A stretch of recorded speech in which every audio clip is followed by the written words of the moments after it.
Hello students, my name is Dr. Nicole Turrell Welch and I'm a professor of biology here in the Department of Sciences and Mathematics at Mississippi University for Women. I want to thank you for your interest in the majors that we offer here in our department, and I'm speaking particularly to those of you that have the aspirations of continuing on in a career in one of the medical fields. So specifically, this video is targeting the pre-medicine students, the pre-pharmacy, and the pre-dentistry. So welcome, and I hope you find this advice helpful. So the first piece of advice that I want to share with you is to always feel free to come and ask either me or Dr. Fortenberry questions about your pre-professional studies. We are here to help you through those studies so that you are the best prepared you can be for the professional program that you choose. Because you have big aspirations. And as a pre-professional student, you must keep an eye on the future. And that's where we're here to help you make sure that you're on track for the demands that your professional program really just for what you have to meet when you make that transition over to those professional studies. And one thing to keep in mind, and this is something that everyone needs to think about over the coming years, to reach your goal, becoming a medical professional must be your true passion.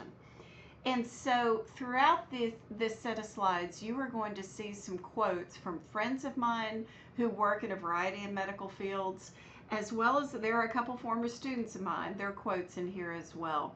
And every single one of them will tell you that you only go into a career in the health-related professions out of a strong desire to help people. So let's get started in this, how it is that you're coming into your freshman year on a pre-professional track, and some ways that you need to first make that transition from high school to college. And college is very, very different.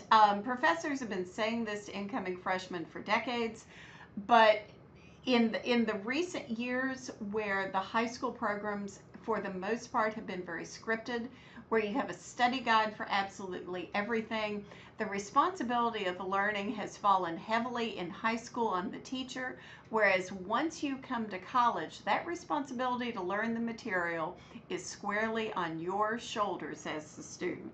So you must analyze your course demands and plan your study time accordingly. That's a big hurdle for a lot of students right there. You must take accurate and clear notes on a lecture in your own words. You're not taking dictation, you're taking notes. So transition things over to your own words. You want to read actively so you remember what you read. That means you're taking notes while you're reading. You're actually looking at the figures that are referred to in the reading and making notes on those figures, replicating those figures in your notes. You need to do something to hold your attention to that reading, and then that is truly active reading. You want to study on your own for at least 15 to 20 hours per week for all your classes combined. And this is, again, this time management component is one of the largest hurdles that students have to learn to cross and to be able to manage their time wisely to meet the demands of their college level studies. You want to be able to clearly express your thoughts on paper, and also when you are describing them orally, when you are speaking to somebody. You want to be able to look somebody in the eye. You want to be able to converse in the language of the field that you're studying. And certainly that's a skill that develops over time. This is an interesting one. You want to be able to take a multiple choice test successfully. The entrance exams for all of the professional schools, so the MCAT for medical school, for example, it is a multiple choice test.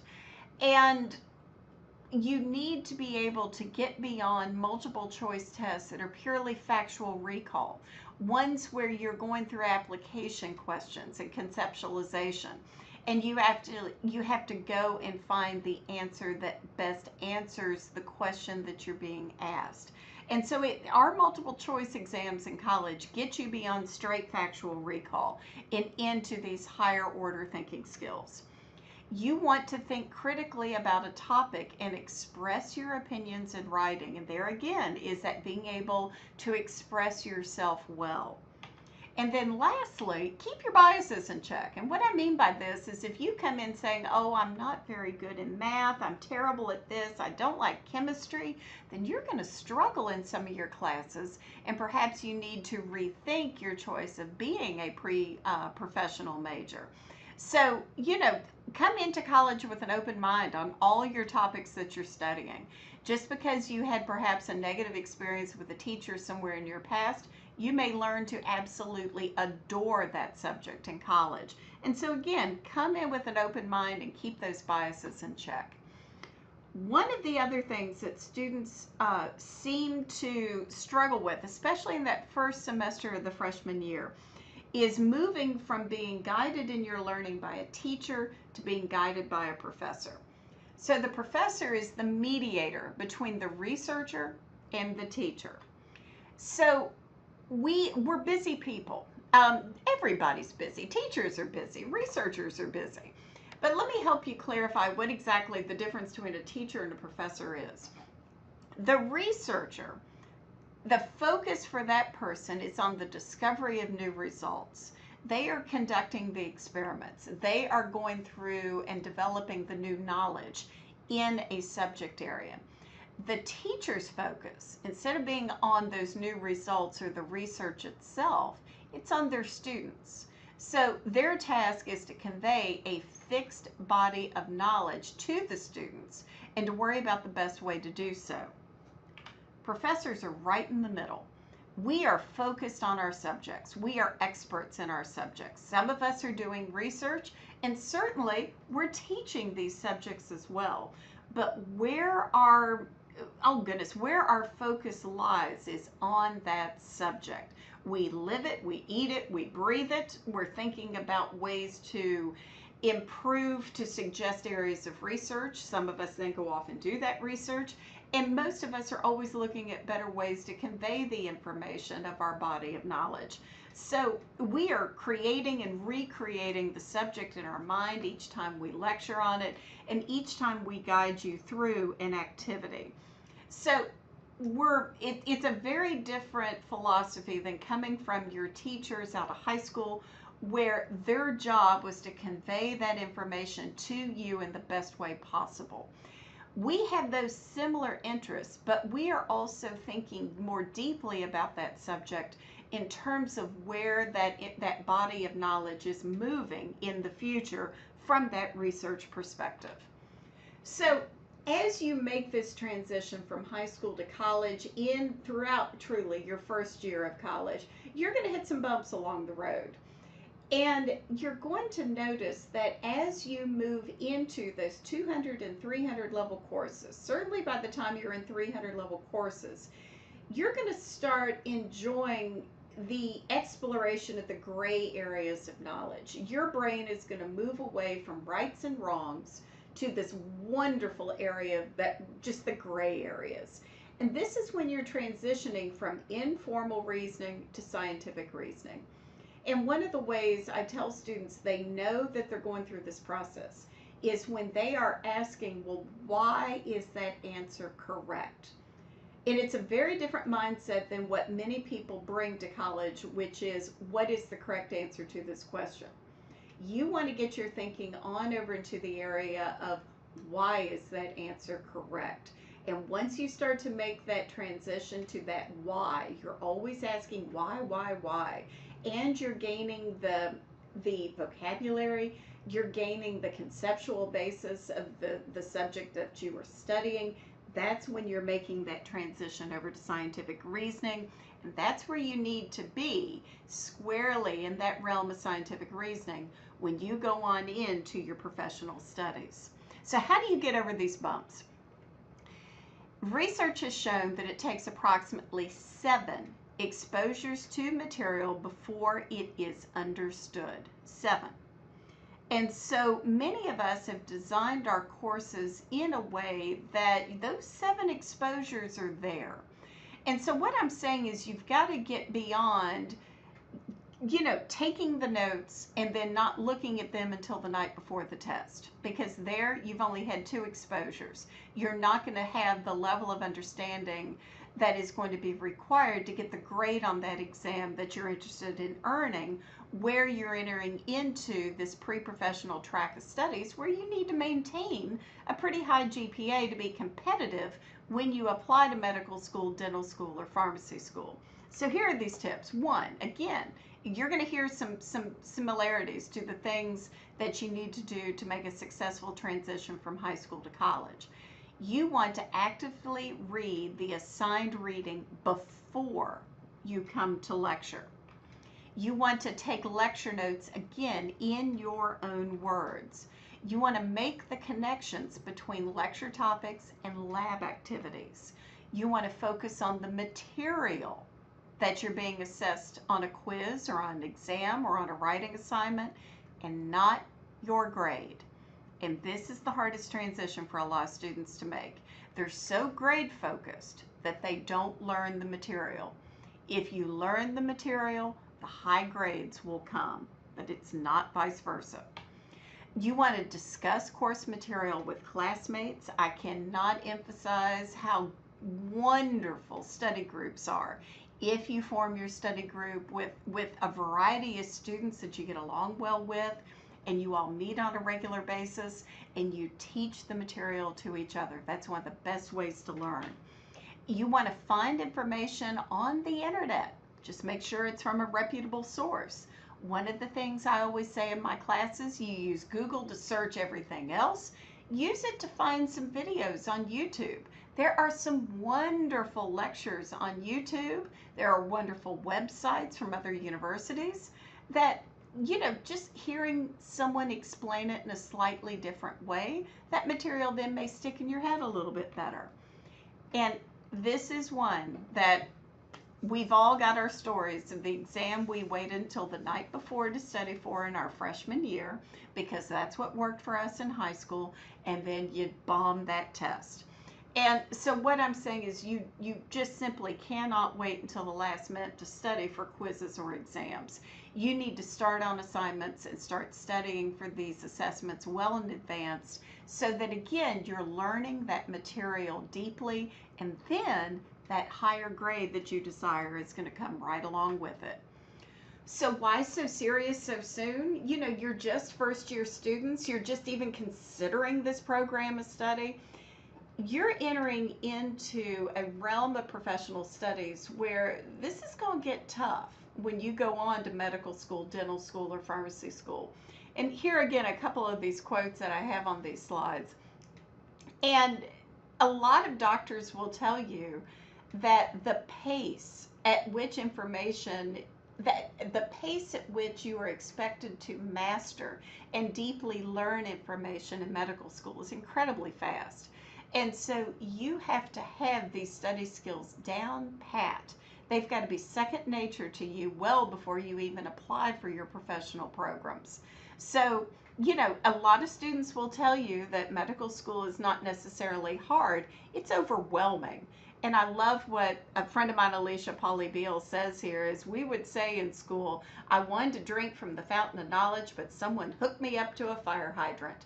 And there she's talking about the pace at which that new information flows. So first step, you've got to know the courses required to apply to either medical school, dental school, or pharmacy school.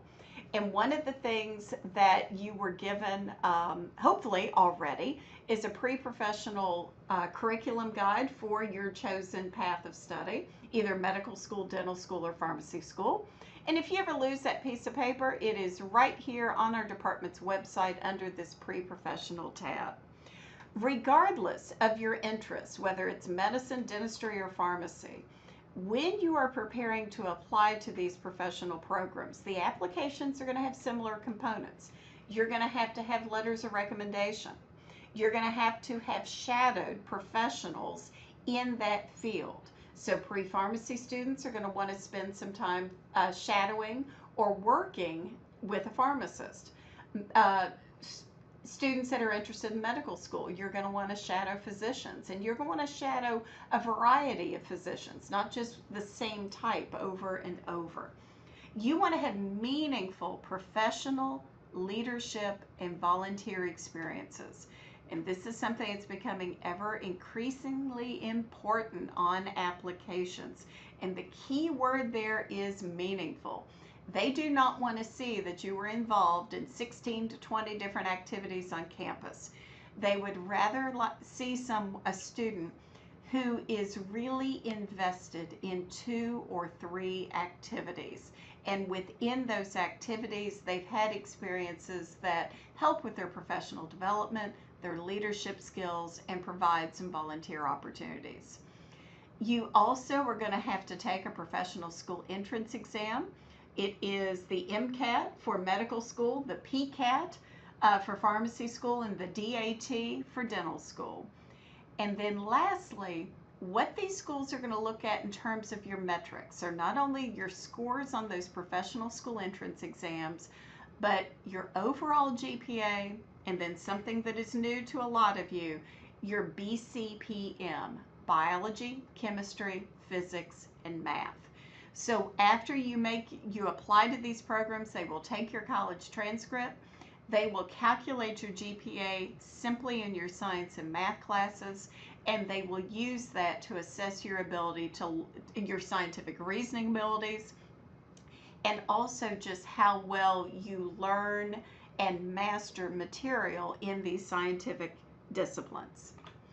So one of the things I always like to share with people, in particular from the Association of American Medical Colleges, are just some of the metrics on who are the students in medical school. How competitive was it? So here's the information that applies to the 2016 applicants of medical school. So roughly a little over 51,000 students applied to medical schools within the United States. A little over 20,000 were accepted, and roughly those 20,000, a little bit less, enrolled. What that works out to is 2 out of 5 applicants enrolled in medical school. So it is a very competitive process. It's pretty much 50-50 men and women in the applicant pool, as well as those that go on to enter medical school. In terms of the average GPA, looking at the pool of applicants in 2016, the average GPA, and this is overall GPA, was 3.56. And of those who enrolled, the average overall GPA was 3.7. So you need to maintain good grades. The way you do that, as I've been saying at least twice already, you learn the material well, the good grades will follow. So notice too that there's a wide variety of ages of people who enrolled in med school. There are a whole lot of people older than 22, 23 years of age. A lot of medical schools, most of their incoming class is somewhere around 26, 27. So if it takes you longer than 4 years to complete a biology degree or chemistry degree with a focus on your pre-professional studies, that's okay. You're not going to be old in that class. There's certainly going to be other students older than you. And then in terms of the MCAT score, even though this is way off in your future, in terms of the applicants in 2016, there was a minimum of a 472, a max of a 528. The average was a 501. Of those who went on to enroll in med school, that average was about a 508. Now, of course, this is an average, and the medical schools look at you as a whole person, and that's where these other experiences come into play. The enrollees had taken lots of coursework. And notice here, enrollees provided 12.5 million community service hours. 84% had research or lab experience, and a little over 78% had good extensive experience shadowing physicians.